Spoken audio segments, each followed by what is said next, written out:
నువ్వు మా మీద దాడి చేసుడు కాదు, ఇది కాళేశ్వరం కమిషనా కాంగ్రెస్ కమిషనా అడుగుడు కాదు.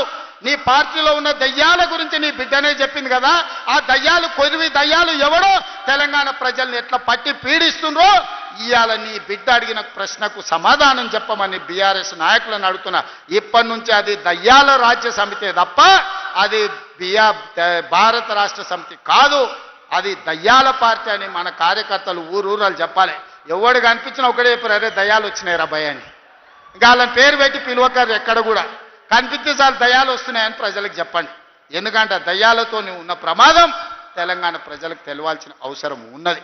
అందుకే మిత్రులారా మళ్ళొక్కసారి చెప్తున్నా, మళ్ళీసారి గెలవడానికి ఆలేరు అభివృద్ధి చేయడానికి మీ సోదరుడికి ఏం మీకు కావాలనో పరిష్కారం కావాలనో ఏం అండగా నిలబడాలో మీరు చెప్పండి.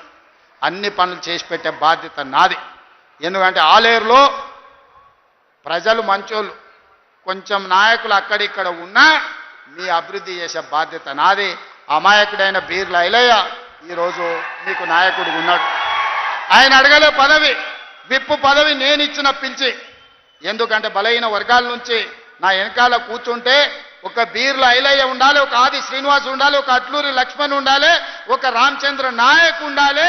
బలహీన వర్గాలు నా వెనకాల కూర్చుంటే సభకు నిండుదనం వస్తుందని వాళ్ళందరినీ విప్పులుగా వేసి ఈరోజు మీ ప్రాతినిధ్యాన్ని పెంచే ప్రయత్నం చేస్తున్నాం.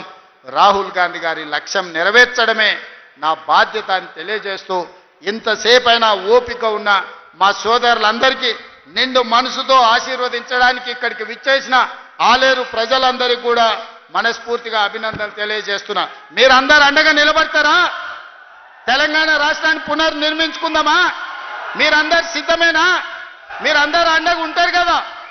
అండగా ఉంటా అన్న వాళ్ళందరూ చేయి పైకెత్తండి.